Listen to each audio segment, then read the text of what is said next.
Akhirnya cuy, gue bisa ikutan di diskusi tentang keyboard rapid trigger itu tuh gimmick atau bukan. Karena di sini gue lagi pegang keyboard rapid trigger yang makin kesini tuh makin banyak keluarin barang yang cukup ngerusak pasar lah ya. Attack Shark K85, keyboard dari brand yang menurut gue itu harusnya beberapa dari kalian tuh udah ada yang tahu lah ya.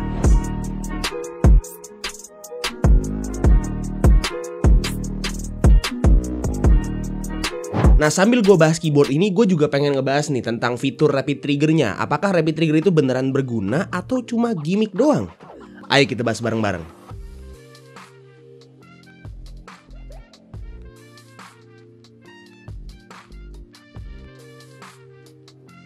Halo semuanya, ketemu lagi sama gue Tommy. Dan di video ini gue lagi mau ngebahas sebuah keyboard rapid trigger dari Attack Shark ya. Namanya Attack Shark K85. Sekaligus mau kasih opini gue terhadap tren keyboard rapid trigger zaman sekarang ya. Apakah keyboard rapid trigger tuh beneran berguna buat kita main game kompetitif atau cuma gimmick doang gitu. Tapi tentang keyboardnya dulu nih. Jadi secara overview, Attack Shark K85 ini adalah sebuah mechanical keyboard Hall effect 75% yang surprisingly multifungsi ya. Karena terlepas dia itu keyboard rapid trigger yang identiknya itu sama high performance gaming atau bahkan e-sports, dia juga tetap bisa kok dipakai untuk jadi keyboard daily driver. Tapi seperti biasa, sebelum gue bahas lebih dalam soal barangnya, gue mau bahas dulu soal paket pembeliannya. Jadi untuk paket pembeliannya cukup simpel ya. Kalian bakal dapat si unit keyboardnya, dapat 2-in-1 switch and keycap puller, dapat kabel USB-C, sama dapat user manualnya. Oke, jadi Attack Shark K85. Sebelum gue bahas soal rapid triggernya, gue mau bahas dulu sedikit soal keyboardnya sendiri. Dia itu mechanical keyboard 75% dengan layout exploded berknop ya. Jadi secara layout itu bisa dibilang cukup mainstream dan lebih cocok untuk dipakai untuk hal-hal selain main game. Secara desain jujur aja nothing special ya. Bener-bener your typical exploded 75% keyboard ya. Jadi paling yang bisa ngebedain keyboard ini dari keyboard 75% exploded lainnya itu cuma switchnya aja yang ya karena dia itu keyboard Hall effect jadi pakai switch khusus magnetik gitu. Nah, untuk si Attack Shark K85 ini switchnya pakai switch magnetiknya Automu yang udah pre-loop, jadi secara feel udah smooth banget. Dan switch Automu magnetik ini kalau dibandingin langsung sama switch magnetiknya Raesha, gue lebih suka karena dia itu nggak terlalu enteng ya springnya. Jadi nggak gampang bikin kepencet dan seperti yang udah gue bilang tadi, enak juga kalau dipakai buat ngetik. Rasanya ya kayak your typical linear switch lah. Keycapsnya juga biasa aja ya, cuma ABS double shot yang warnanya triple tone.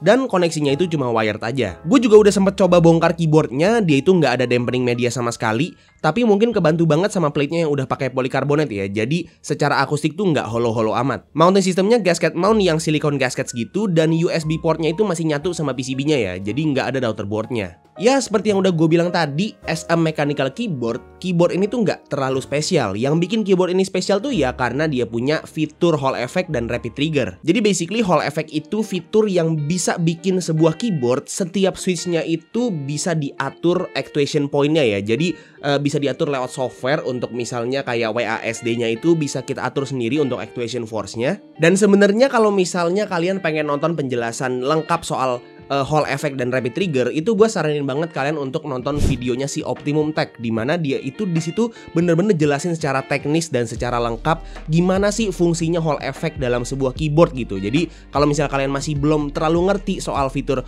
Hall effect ataupun rapid trigger, gue saranin kalian untuk nonton video dia dulu. Nah, kalau menurut pemahaman gue, fitur rapid trigger itu turunannya dari Hall effect, dimana actuation force switch-nya itu bisa diatur sampai as low as 0,1 mm.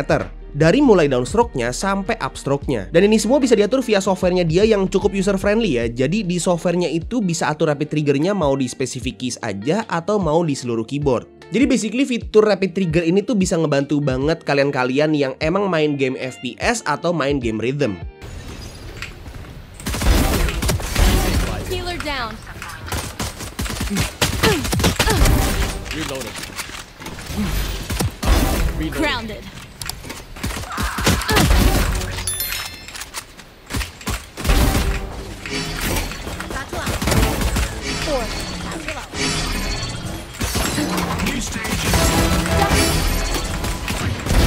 Oops. Breaking down. Headshot. Go. Be faster. Healer down.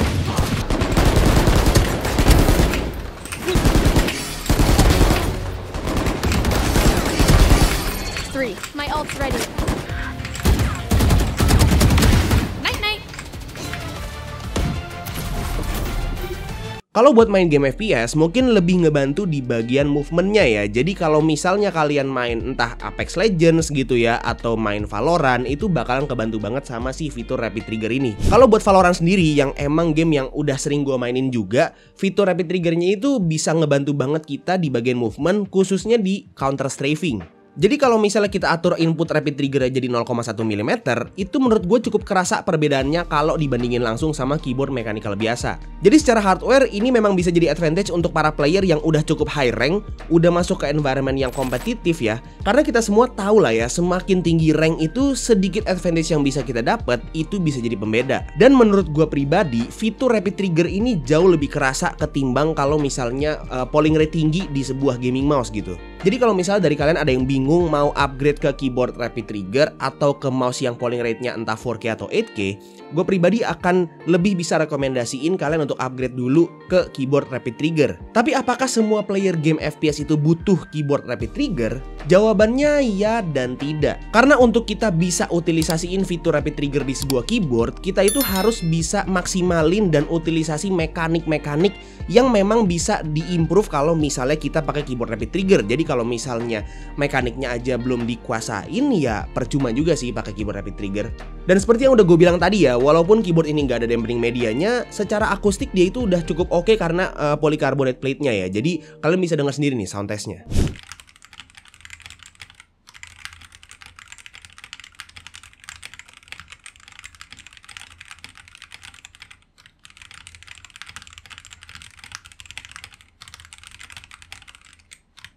Oke, jadi Attack Shark K85 ini termasuk menarik ya harganya, karena dia itu bisa dibilang salah satu keyboard Rapid Trigger paling murah di market sekarang ya. Jadi harganya itu di 1.199.000 aja. Which is sebenarnya bukan harga yang murah ya, tapi kalau misalnya dibandingin sama keyboard Rapid Trigger lain kayak Lamzu, terus Razer atau Steel Series gitu ya, atau Wooting gitu ya pelopornya gitu, ya si Attack Shark K85 ini ya bisa dibilang murah lah ya. Dan mungkin ada dari kalian nih yang notice kalau keyboard yang satu ini itu tuh mirip banget sama Vortex series punya yang Swift 82.